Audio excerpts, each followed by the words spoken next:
right, we're live. We are live.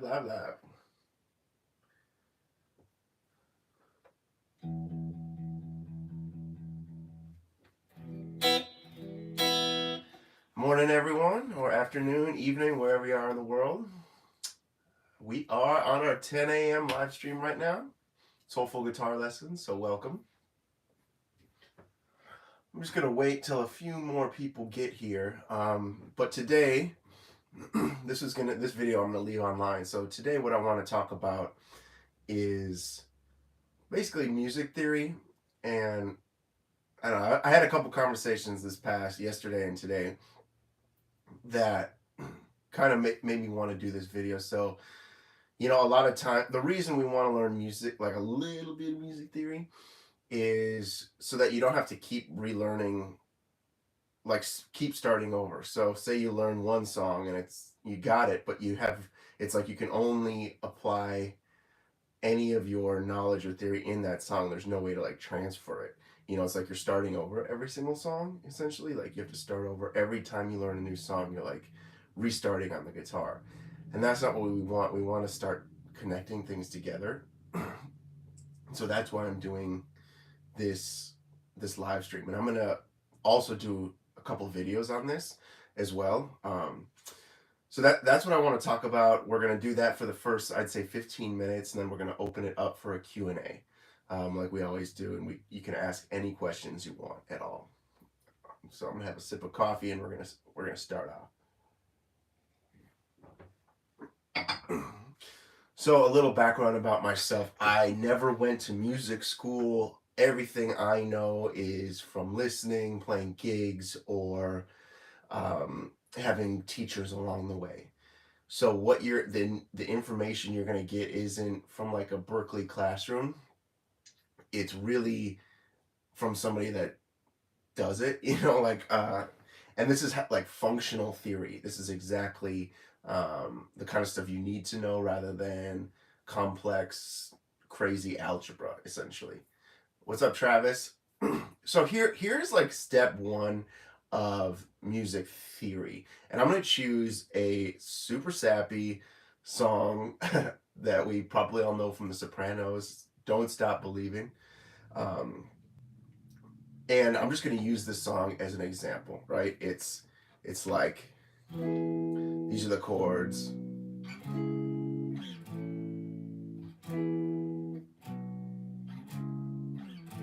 Right, so those are the chords. But here's step one. Say you know that song, and you know a Red Hot Chili Peppers song, you know a Marvin Gaye song, you know a Donny Hathaway song, but they only exist in little silos. You want to start connecting them, right? And be like, oh, here are similarities, here are differences.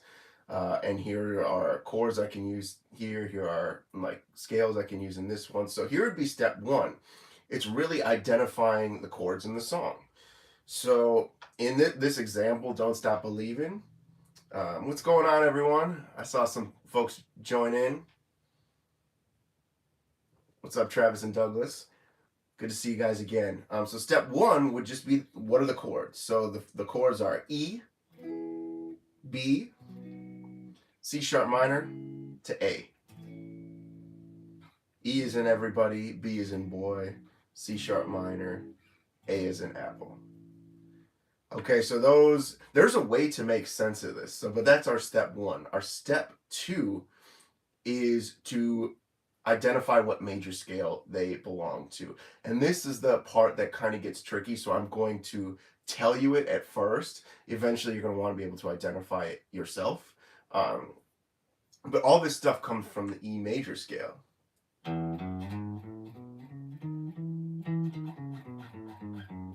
And the reason we choose major scale is, in Western music, the major scale is like the king, the queen. It is the top of the heap. It's the most important thing to know. It kind of helps lock everything else in. So that would be our step two. So to review, we have step one, identify the chords in the song. You could look that up on a tab. Step two is identify what key it's in. That can be a little harder. And that could be a whole masterclass video in itself. But just for today's purposes, step three would be to identify, this is a really, really important step. Identify which number. Now stay with me, because I just threw out the word number, so don't lose me here though. This isn't algebra. Which number, we're counting to 7, each of these chords is. We're just counting to 7. That's it. You know, a 5-year-old can do that. So what do I mean by that? So the first chord is E. So what number would that be if I was to play the major scale? So 1, 2, 3, 4, 5, 6, 7, back to 1. What number would that E be? Well, it would just happen to be the number 1. So we'd say, oh, that's 1. This chord is 1. And the next chord in our progression would be B, as in boy. And we say, oh, what chord number is that? So it's either 1 through 7, so we're going to count. 1, 2, 3, 4, 5. So it's the 5 chord. So stay with me. It's literally 1, 5 in this song. And then the next chord, what would it be? C sharp minor. So 1, 2, 3, 4, 5, 6. It's the 6th chord. And then we have our A as an apple chord. 1, 2, 3, 4. So this is our step 3. Our step 1 was to identify the chords. Our step 2 was to identify the key, which could be a whole class in itself. Our step 3 was to identify which number in the major scale these chords are. Like, especially the bass note. That's what I'm really getting at. It's like the lowest, where your first finger is touching, like on the low E string. What is that note?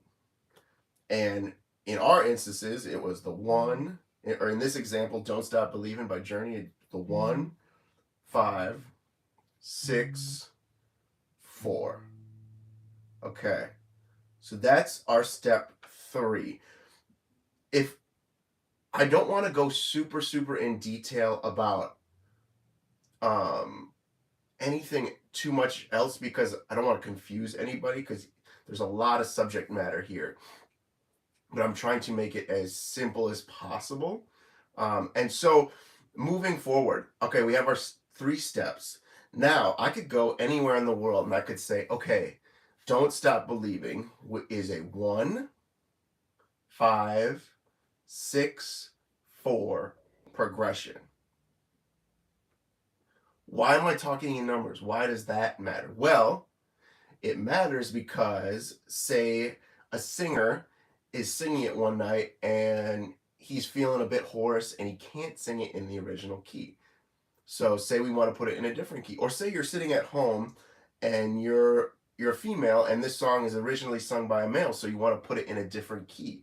Well, now you kind of have a framework to work within and understand music and rearrange it and put it in different keys, right? So it's very functional. And this is like music theory 101. I just wanted to choose a song that was very simple, I guess. There's only 4 chords in it.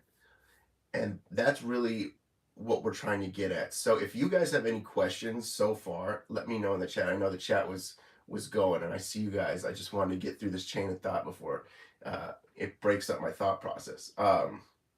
So now what we're going to do is I want to play another, I want to do this song, and I'm going to play My Girl by The Temptations, Smokey Robinson, okay? But I'm going to keep it in the same key of E. So the chorus, or like the pre-chorus leading into the chorus, which goes, I guess you'll say, what can make me feel this way? My girl, right? That's and so what's going on here? So we have the chord, the E chord, the F sharp minor chord, the A, and the B. So step 1 is accomplished, right? We identified what chords they are. Now, what key is it in? well, so step two would be what key is it in? So, or what major scale works with these chords? And I kind of gave it to you already because I was like, oh, we're going to just stay in the key of E. So all this stuff is still in the key of E. Okay, so step two, check. Step three is identify which number, like what is my low first finger touching? Um, what's the lowest note in the chord?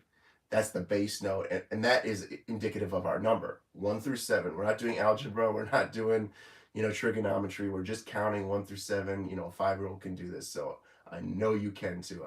Sometimes I struggle, if I don't have my coffee, I might not be able to count to 7 in the morning, but here we go. So the first chord is 1, right? The next chord is 1, 2, so 2. The next chord is 1, 2, 3, 4, 4. And the final chord is 1, 2, 3, 4, 5. Okay, 5. Cool. So this little pre-chorus progression is 1, 2, 4, 5. 1, 2, 4, 5. All right. And that's essentially it. That is music theory 101. It is stripped of all the nonsense, the fancy Berkeley talk. This is how I conceptualize music, and I wanted to try to make it as simple as possible. Let me know if you have any questions. I'm gonna turn around and look at the chat, and I will start answering some questions.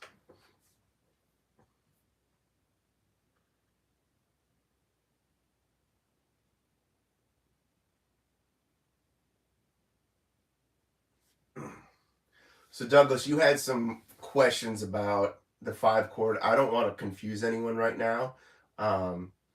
So I'm just not going to say anything because I want everything to be very simplified. Of course, as you get more advanced in music theory, there are exceptions and weird ways you can interpret stuff. But here's the thing. I remember having a teacher tell me this in 7th grade, and this has stuck with me, and now I'm not in 7th grade anymore, this 20 years later. He said, first you need to learn the rules, then you can break them. First you need to learn the rules, then you can break them. All right, so before you start adding substitutions, before you start adding crazy ideas, harmonic ideas, you need to learn the foundation, you need to learn the rules before you can break them. So that's what we're doing. I don't want to overcomplicate anything right now. That's just kind of my music theory 101. What's up, Adrian? I don't think I've seen you before. Welcome to Soulful Guitar Lessons. We're doing a little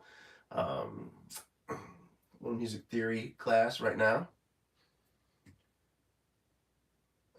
And yeah, so and now we are kind of open for a Q&A. If anybody has any questions whatsoever. We go live here at Soulful Guitar Lessons every Wednesday at 10 a.m. Pacific time, California time. So come on back every Wednesday.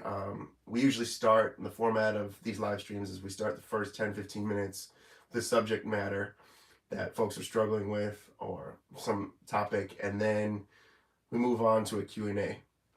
So this is kind of like office hours or whatever you'd want to call it. This is I'm here for you guys to answer any questions you have. Music, life, don't throw anything too hard my way.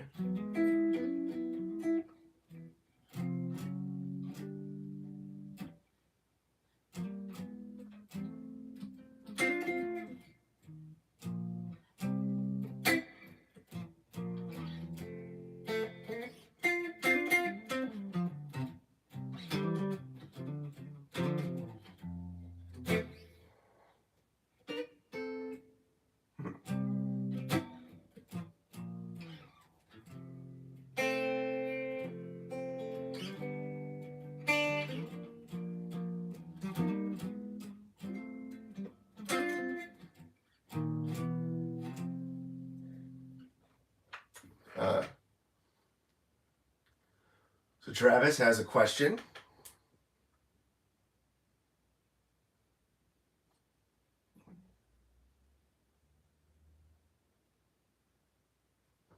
So Travis was asking, when do you decide between just simplifying everything and being like, oh, this is a major, this is a minor, or start adding what they call sevenths?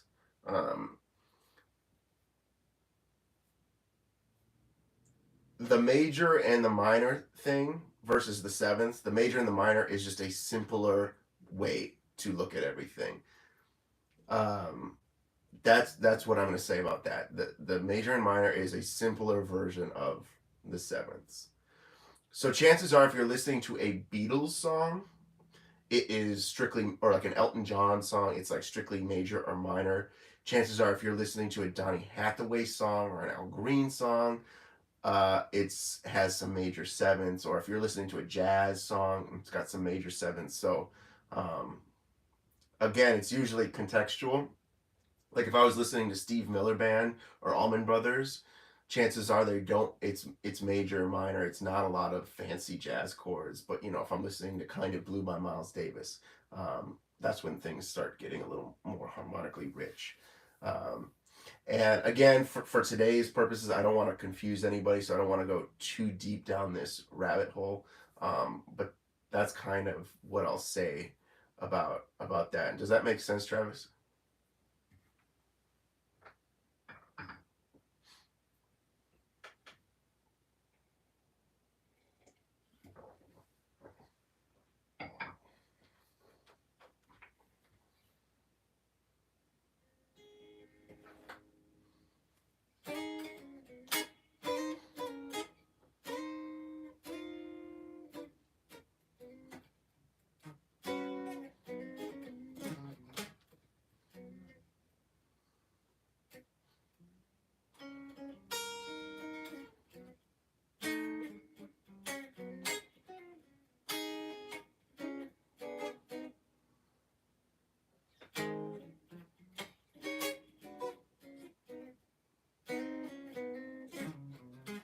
All right, let me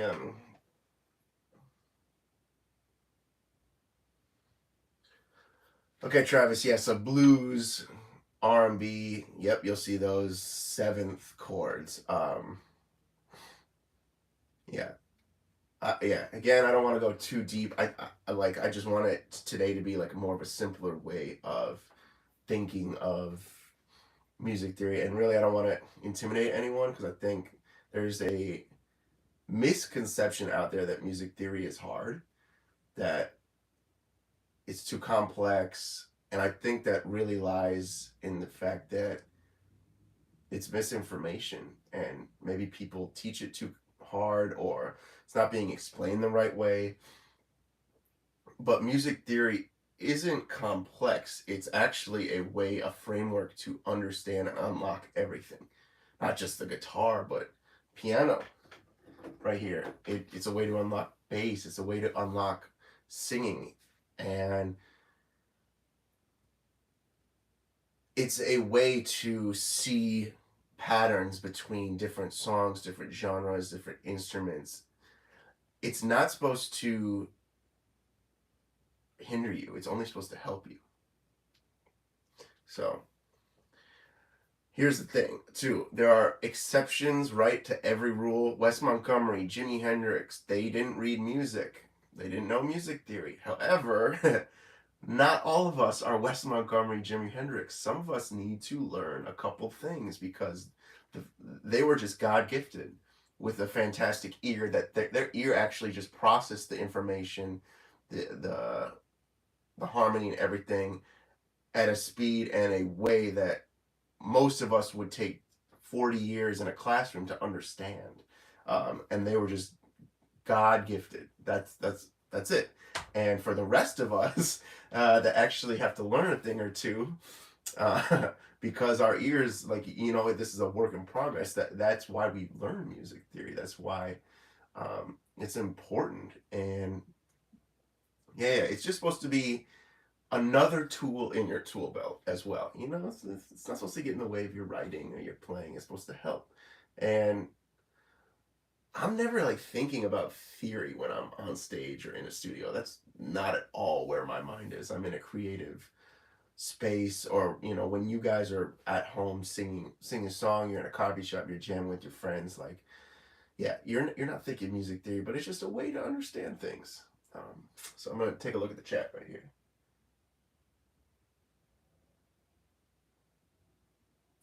What's up, Yossi? Thanks for saying hi. Thanks for stopping by. Thanks for stopping by, man. Welcome to Soulful Guitar Lessons.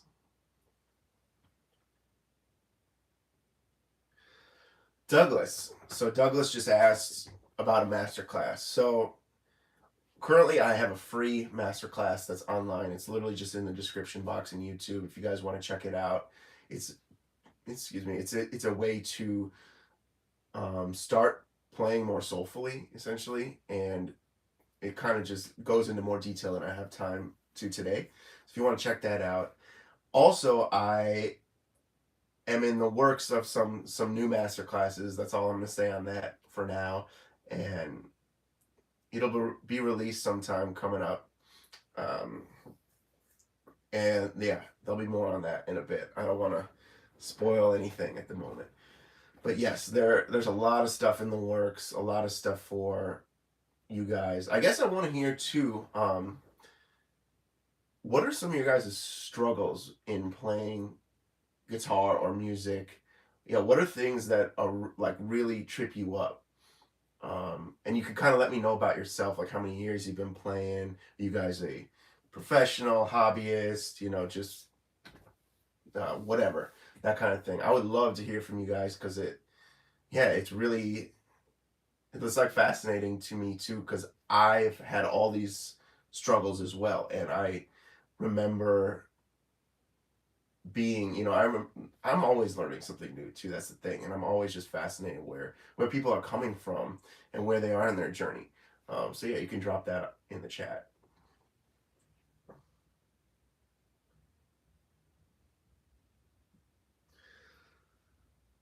So while I let that question marinate, I am going to answer a question from Douglas.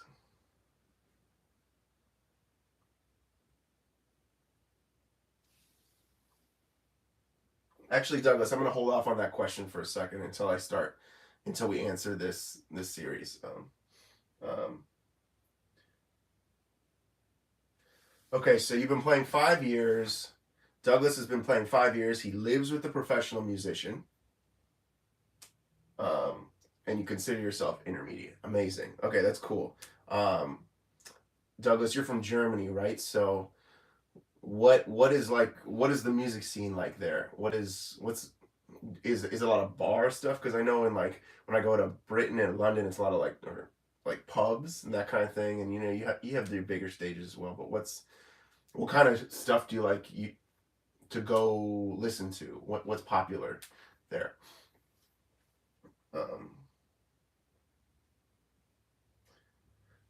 SN Sharma, welcome. You said you're a beginner from India. Welcome. That's so cool that you're watching this channel right now.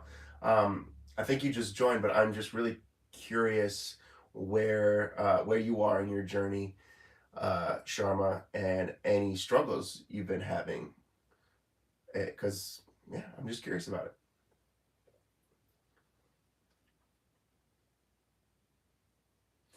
Douglas from Munich. Okay, so you got some really talented local people. What's it like living with a professional musician? What does he or she play? What's like, because I remember growing up, that my first roommate out of college was an incredible musician with perfect pitch and a near eidetic memory, which means basically a photographic memory. And I remember learning so much about music just living with him. All the records, him putting me in touch with different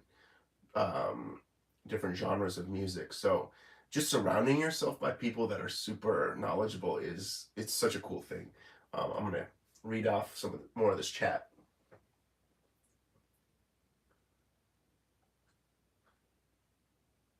Cindy Piper says hello from rural Ohio and the cows. Yeah, it's probably cold in Ohio right now, but Cleveland's got a killer music scene. So welcome. Thanks for being a part of this community. Thanks for hopping on this chat. Right now we're in like a Q&A phase.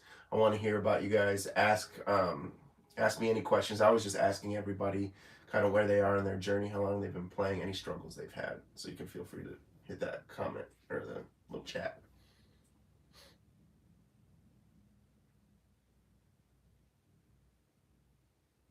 All right, Douglas, I'm gonna check out that the Republic of Bounce. I'm gonna save it in my little Spotify thing. So thank you. See, I love discovering new music. Like forever a student, and that's how I'll be till the day I die.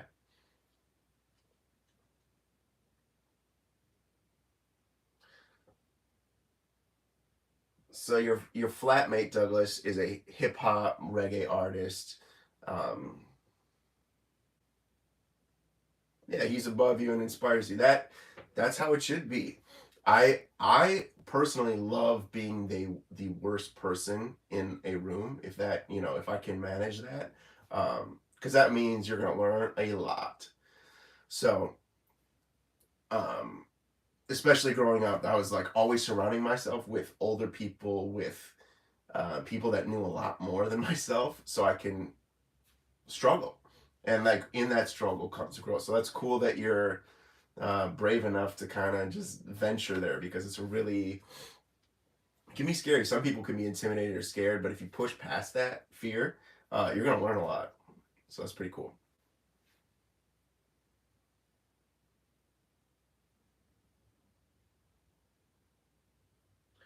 Douglas, all right. If I ever get to Oktoberfest, I'll hit you up because I would love to do Oktoberfest.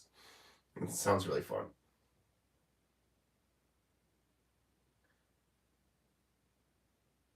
Okay, so your flatmate tours with Andrew Tosh, son of Peter Tosh of Bob Marley. That is so cool, and that's cool that he even knows who I am. That's really really cool. That's incredible. That's cool. Like the internet is such an amazing place for this, like connecting. It's remarkable.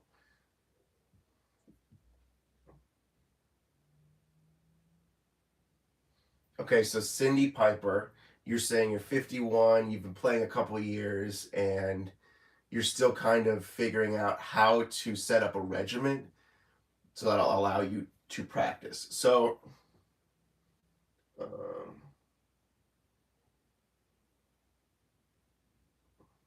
okay, so if you've been kind of doodling, Cindy, if you've been doodling your whole life, but you're kind of struggling to make sense of things, there's a couple things I would do. If you're looking for some advice, it depends where you are. If you're a beginner, I would definitely get a teacher in person. There's just something invaluable about somebody correcting your mistakes and be like, oh, your hand should be like this when it's really like this.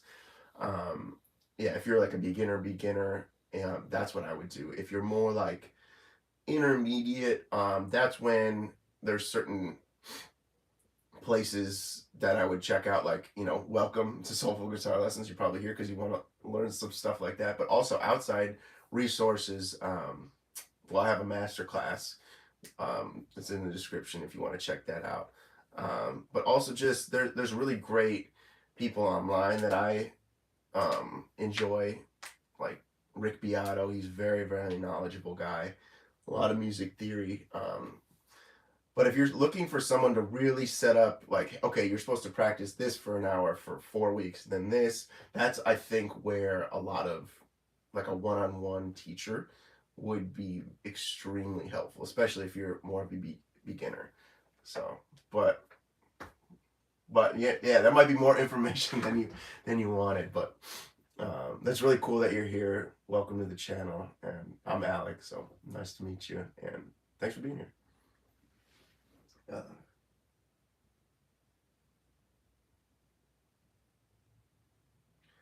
so Yossi, you've been playing for years, and you like to transfer like other people, Ray Charles, and put it onto the guitar. That's incredible. That's where a lot of cool ideas will happen, because you'll notice like, oh, I can't exactly play this piano line like Ray Charles does on the guitar. So you'll have your own way of doing it, and that's really where your own style comes in. So that's cool to transcribe other instruments on the guitar.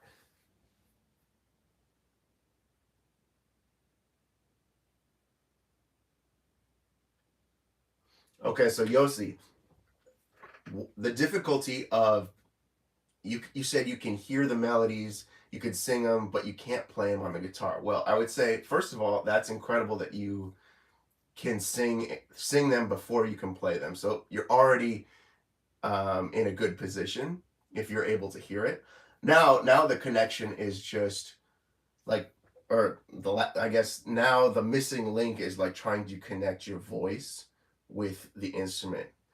And something that I would do, that I've done in the past and that I suggest to students, is to sing along with what you're playing. So say you transcribe a Ray Charles lick, right? You know, like Mess Around.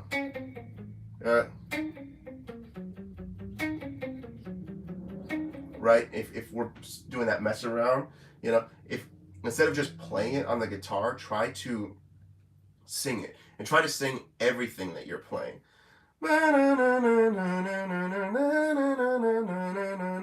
Right?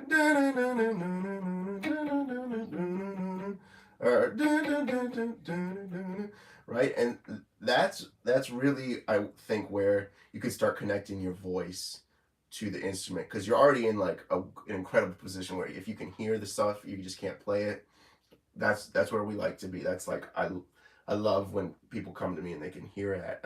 I just start singing melodies. Sing a Stax horn line, like you said, or like a James Brown lick or a Ray Charles. Just start singing everything you're playing, and eventually that connection will come. And when, even if you're practicing scales, you know, if you're just practicing a major scale or a pentatonic scale, really sing along with that. Does that make sense? Let me know if that's helpful. If you already know that information, you're like, dude, I already know that.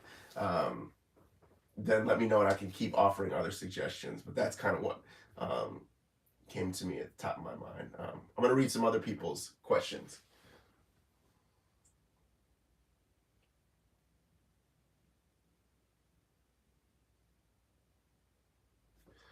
So Cindy, you're saying you got a laptop, an interface, and you're trying to figure out how to connect everything.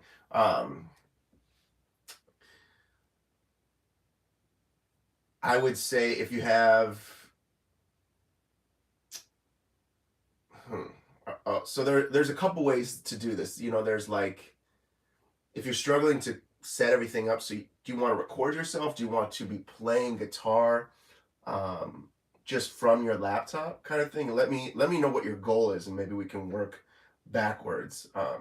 Because the technology stuff, you know, we could find any 10-year-old, you know. I'll sometimes call, you know, have a nephew over and say, what's going on here? You know, sometimes 10-year-olds know more than we do. So the technology, I just want to know what your goal is with it. If you're trying to record yourself or just practice along, and if you're trying to hook it all up, it's usually just a couple cables. So yeah, let me know. Sydney, you were saying singing along and knowing intervals can be tricky. Yes, it can be tricky, but let's try to make it simple.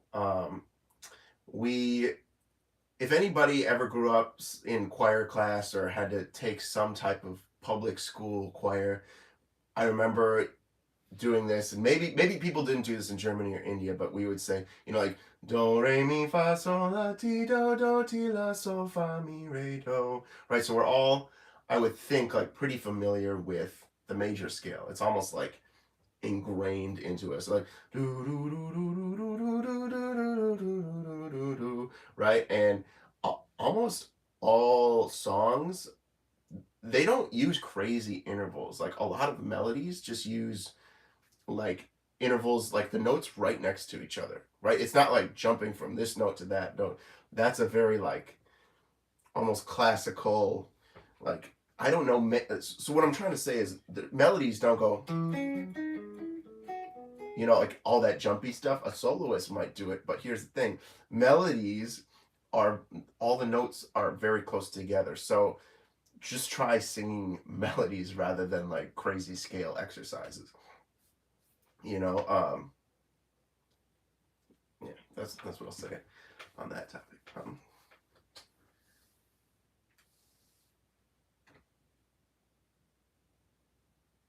Douglas, you read Victor Wooten's book. That is so cool. Okay, let me know what you think, because to me that was one of the most powerful books I've ever read. It was just incredible. That's really cool that you read it too. Yeah, I want to hear. I want to hear any like thoughts, stuff that stuck out to me. For me, it was just like internalizing the groove changed the way I hear and process music. Like really, groove is king. Everything else, rhythm is king. Harmony is secondary, and that's what I took away from the book, having read it like 4 years ago. I'm sure there's nuances that I'm forgetting. Okay, so Sydney, you want to compose, you want to write songs, and you want to have drum and bass in the background. Okay, so what I would do is, if you have a laptop like an Apple, there's a free software on there called GarageBand, and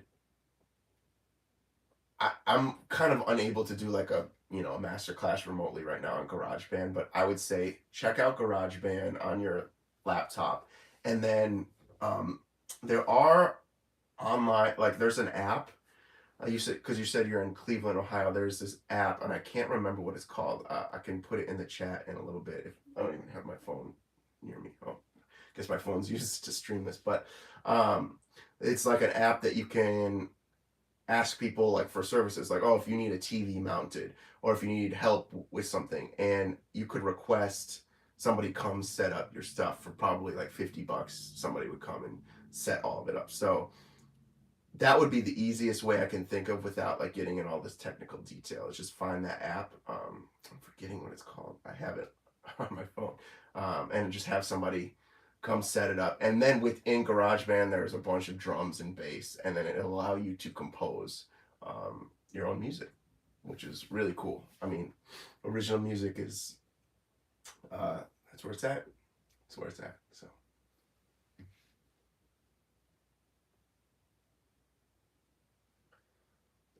Troy, what's up, man? You just asked about purchasing the new PRS guitar.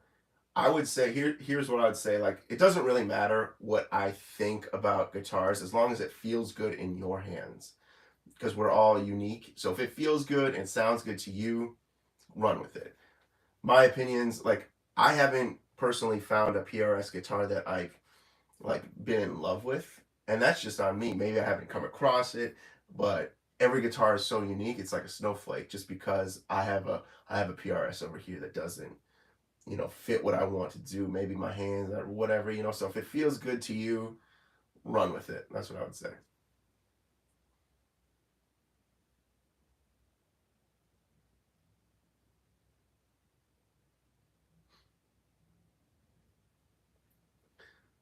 Sydney, okay, yeah, you didn't think about how Sydney was saying she didn't think of how melodies have closer notes to, like, that's what it, um, yeah, that's kind of a cool little fact, you know.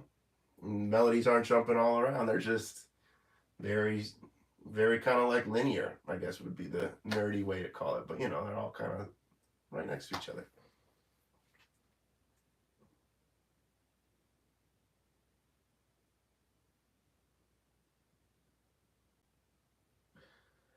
Okay, that's a great way to put it, Douglas. Just like beyond the notes. That's kind of what the thesis is, you know. Douglas, you just asked, how did I put my foot in the Los Angeles scene? Any interesting stories? Sure, I got a fun one for you. I got a fun story. Um, so I originally grew up in Minneapolis, Minnesota, not too far from Prince, maybe 15 minutes away from him. He lived in Chanhassen. And I live 10 minutes outside of downtown Minneapolis, essentially. And after going to Minneapolis, I was in Chicago for 10 years, moved to Los Angeles, and all right, I'll tell you a fun story. This is how I started playing with Kanye West 4 years ago. Um, so I was out one day with my now wife and her family, and I got a message on Instagram like, "Hey, yeah, I had been here maybe a month, maybe, in Los Angeles." And somebody hit me up, a buddy of mine, and said, "Hey, I can't make this gig. Can you make it?" It was at a place called the GS in Inglewood, which is like it's kind of next to the airport, maybe like 20 minutes away from LAX. "Hey, I can't make this gig. Can you make it?" And since I was new to town, I was like, "Sure." Like, I'll do. Like, when you're new to town, you say yes to everything. So I said yes. I get the material, and it was a lot of um, it's basically all R&B, all R&B. Jill Scott. I'm trying to think of our set list. Like, if you don't know me by now, you will never. Like all this, some old stuff, some new stuff. Erykah Badu, whatever. So a bunch of great music. So we're playing, and one day, like I got done playing, and it was a busy night. It was like maybe I don't know, 300-400 people in the club. It was Sunday night. We get done playing. It's like 1 or 1:30, and I'm kind of like waiting in the booth area where like kind of like the band and the music people are hanging out, and I see this dude sleeping. Like he's like kind of like I could tell not like sleeping, but he's just kind of like tired. Looks like he just like worked a long day. Start chatting with him, and we kind of just get along. I don't know who he is. And then on the way out, he's like, "Hey, I might need you for something. Can I get your number?" I said, "Sure, whatever, absolutely." I'm new to town. What do I know? I don't know anybody. And a couple of days later, I got a call, and he just happened to be the music director. Which, if you don't know what music director is, it's basically um, the middle person. Like there's like the music, and then there's like the artist and the management, and in order for like all the musicians and all that stuff to work, there has to be like a point person, like a quarterback, and that's what a music director is called. So he's like, "Oh, he didn't say this, but he was the music director for Kanye West, and then started doing a lot of Sunday service, did Coachella with him. Literally one of the most incredible experiences, all just because I said hi to somebody at a in a bar. That's that Midwest in me. I just said hi to somebody at a bar. Next thing you know, you're like, so that was pretty cool. And from that, we played with so many cool people. I'll have to tell more stuff, but like, yeah, we like at Coachella, it was insane. Like the people that we played with: Chance the Rapper, Ty Dolla $ign, Kid Cudi, legends, uh, Tiana Taylor, Mike Dean was there. I mean, I could go on and on. It was incredible. It was insane. Um, anyways, yeah, pretty crazy. So that's my story.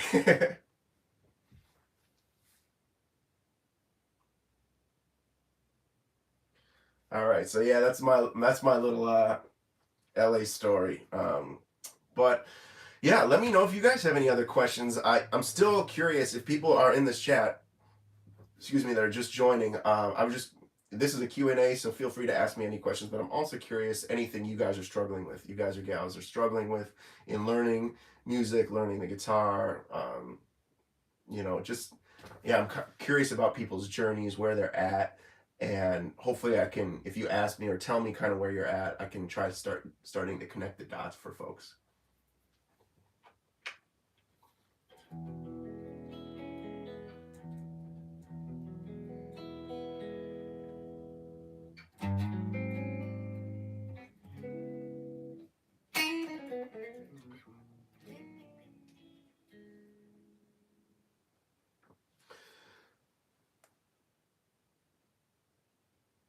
Cindy, you asked, who is a guitar anti-hero? Yours is Jim Hall. So I'm not sure what you mean by anti-hero. Does that mean someone that you don't like? Uh, Fill me in on what you're thinking of, like anti-hero means.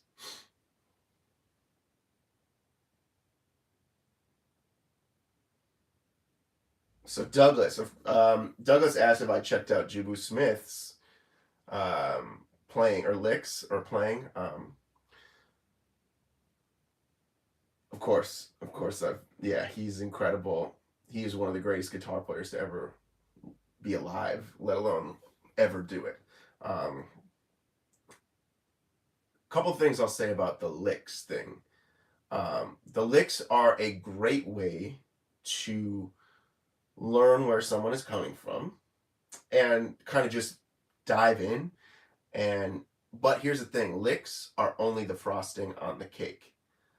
Licks don't give you the full picture of where this person is coming from. So just know that, like, when you're learning it, like learning licks, that's great, and you're able to quickly consume information and start playing it. But if you really, really want to know where somebody's coming from, like, licks aren't enough. Just listen to the records, really, and transcribe, like, learn that stuff, like learn it note for note if you can.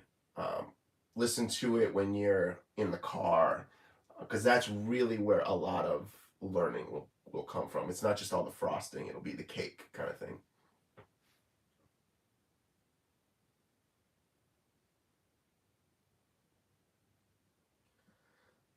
Sydney, you're saying anti-hero, so somebody that's incredible but doesn't love the limelight. Gotcha. So Jim Hall, it's funny that you mentioned Jim Hall. I am a huge fan of Jim Hall. Him and Bill Evans did a couple albums together, and there was this one album they did where they have a song, "I've Got You Under My Skin." This is my little personal storytelling, and I had a teacher in high school that taught at the local college, Carleton College. He's a big jazz guy, and he assigned me to learn every single note of this song, like Jim Hall's playing. And when I had this guitar teacher, he would always give me projects that sometimes they'll take 3 weeks, sometimes they'll take 3 months, maybe they'll take 9 months. And this particular assignment took me about, I don't know, a month to like really learn it. And I remember going and I sat down and I played it for him. He's like, "Good, but you're kind of missing the point." Go, like, because I was playing all the right notes. He's like, "Go back, learn it with a different feel. Just focus on your feel." Okay, I did that, and him telling me that was so invaluable. It's like, you're playing all the right notes, but the feel's a little wonky. Sometimes we need teachers like that to tell us those hard facts. So anyways, I'm a huge fan of Jim Hall.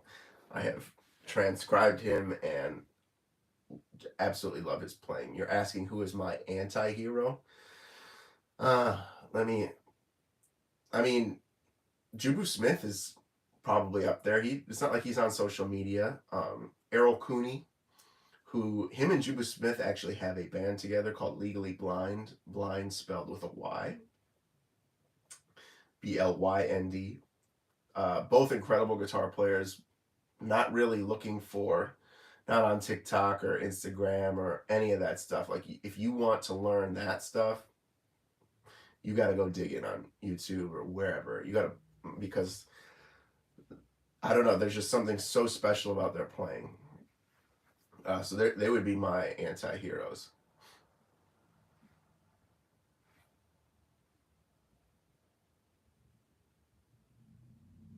All right, Troy, what's up, man? You just asked a question. You're just saying, um, you're a decent guitarist. You can learn most tunes in a gospel arena. Um, how would you approach getting into triads? You were asking to get a real understanding. Okay, so if I'm understanding correctly, if you are trying to play gospel music, really the only way to do it is to go and to a church and play it. There's no there are books that will help you, there are resources to help you, but there is no substitute for actually just going to a church and playing. That's it. If you want to check out some resources, that being said, I know I'm going to be having a bunch of stuff. I have a free masterclasses in the description, so I would check that out. But also other resources, like I know my buddy Anders Nordstrom, we have a video basically on like a toe tapper quartet thing. You know, it's literally like the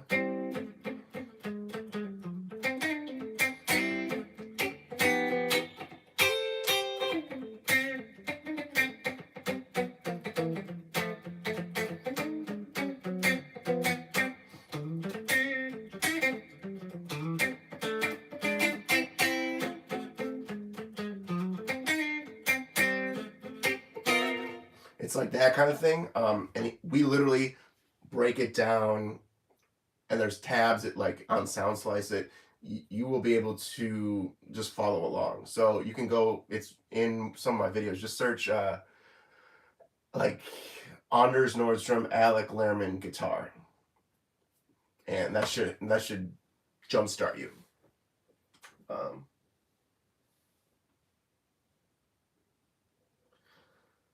Douglas, you were saying your thoughts on John Mayer live. I have a fun story about him at some point. I'm not going to tell it today.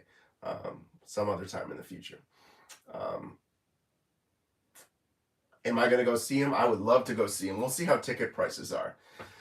But I'm a huge fan of John Mayer. I love how he plays, and his songwriting, incredible. Absolutely incredible. So I would love to go see him live. I'm going to see what my schedule is like, see if he's in town, if I'm working that night or whatever. But, excuse me, I would love to go see him. Are you going to go see him? I'm assuming he's coming to Germany, right? If it's like a world tour. So.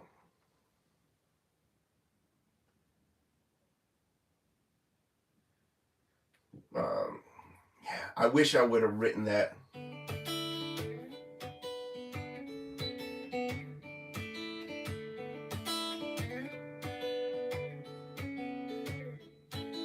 You know, that Stop This Train, woo, that is a song. Or the, you know, I love the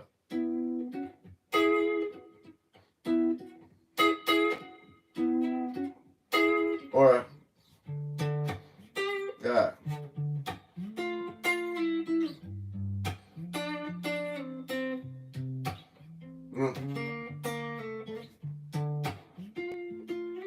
I love that.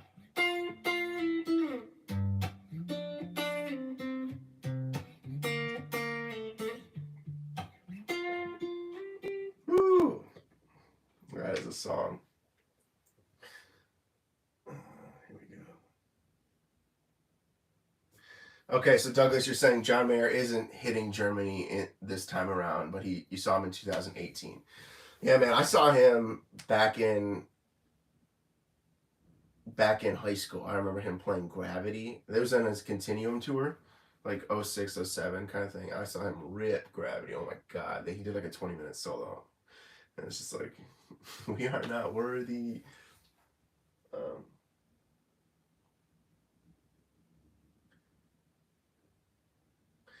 Humorpotamus, what's up? You are asking if I can go over any bending ideas.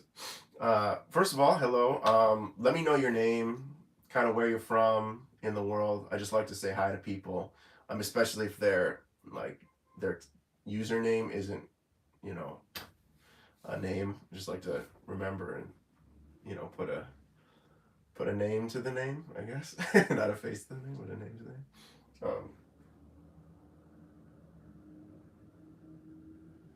Okay, so you're asking about bending tips. Sure. Here, you know, this could be this is a whole little masterclass in itself. Again, I actually go over bending tips in my free masterclasses in the description.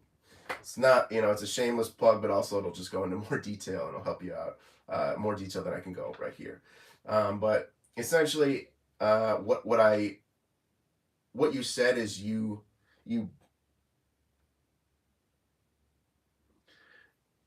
if let's say I'm bending on the B string and I'm bending from here, the 10th fret. Really, what I want to do, I want to bend up to this 12th fret. So I play this 12th fret, okay, and then I use this 10th fret and I bend up to that note, and I bend this way. So I try to use my ear to match the note.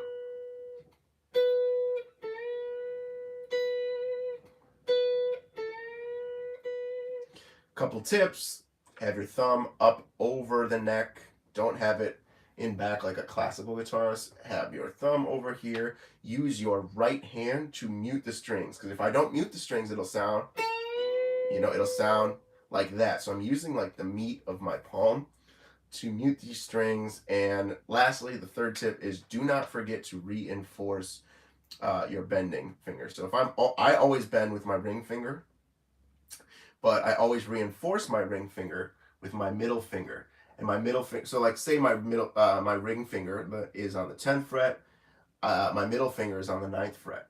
It's not doing anything other than reinforcing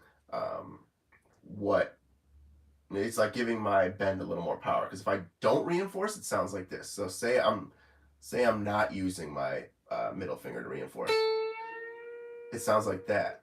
Well, it's we're really trying to do this. So yeah, don't forget that. Humor from New Jersey. What's up? Welcome, New Jersey. You're on the other side of the country, but thank you for being a part of the community. Thanks for being a part of Soulful Guitar Lessons. I'm Alec, and yeah, feel free to keep asking me questions. Let me know if that was helpful.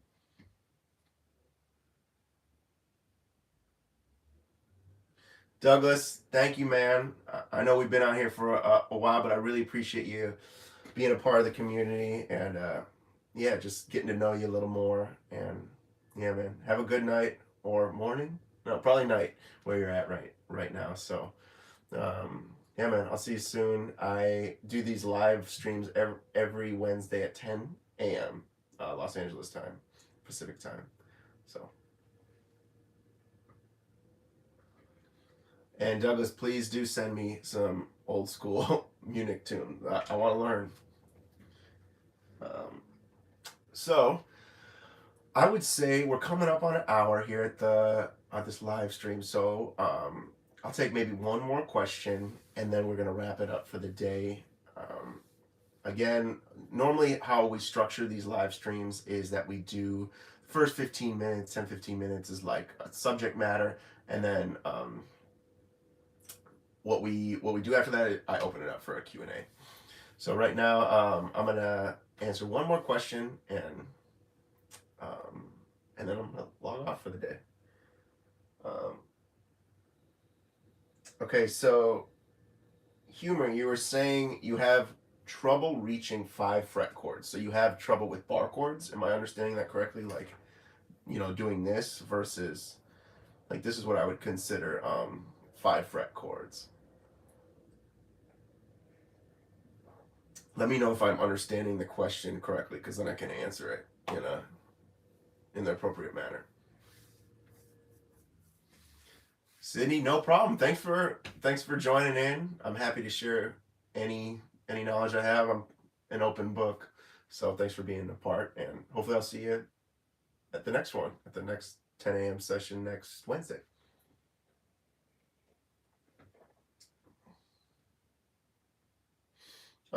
But Humor, so I'm just going to assume I understand your question correctly. It's like,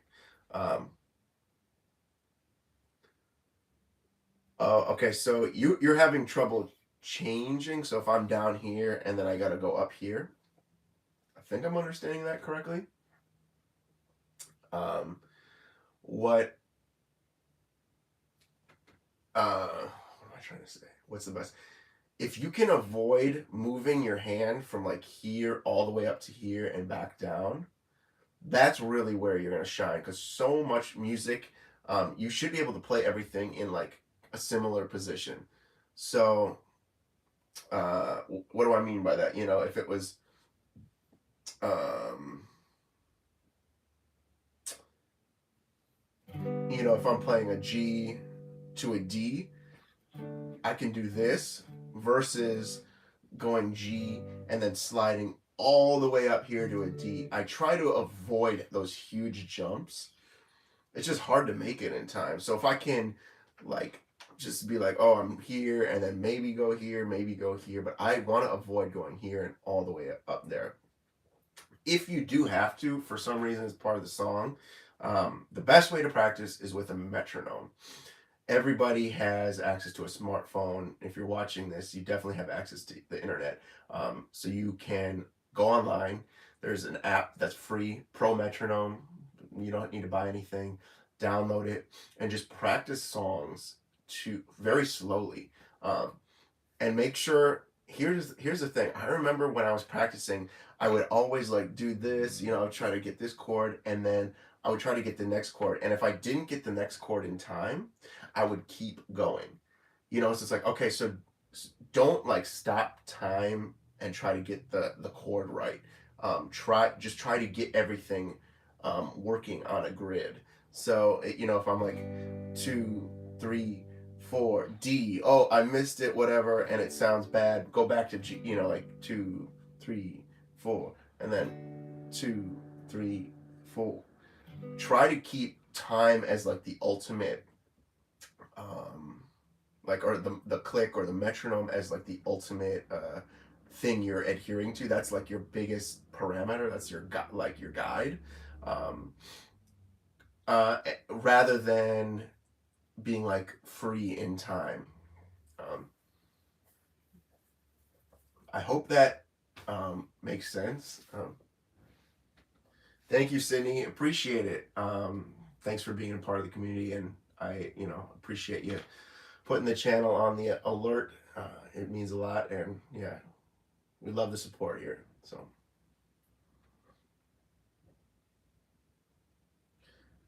humor. I'm still not fully understanding what your question is.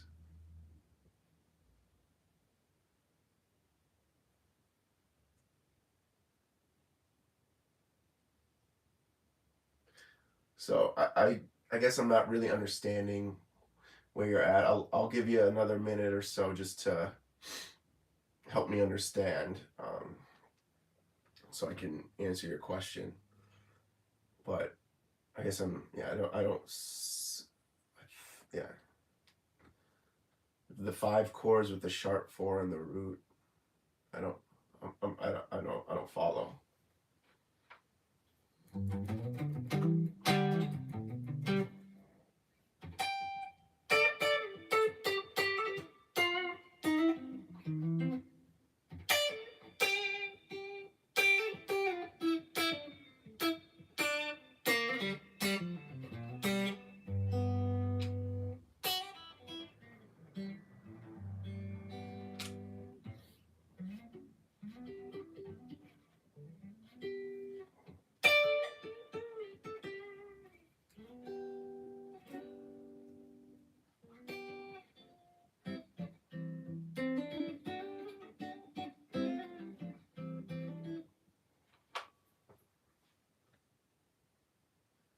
Okay, so Sydney, your request for next week, a topic, was Jamie Amersole and learning changes. We could definitely do that at some point. That's a good topic. I'll think about the best way I can do that. So, but I have it in my mind. So thanks for planting that seed.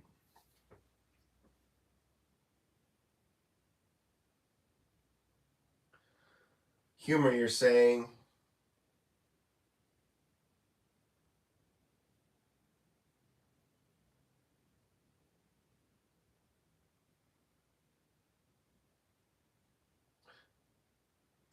So you're saying The top 3 strings, the lowest is the root.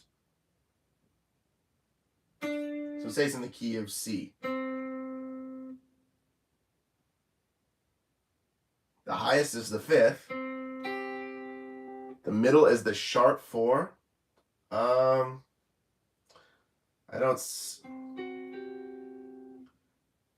still am not following. So I think we're running out of time. I appreciate you being here. I'm just not, this is on me. I just don't understand the question. So, but I definitely want to help. Just, so if you want to tune in next week, we go live every week at 10 a.m.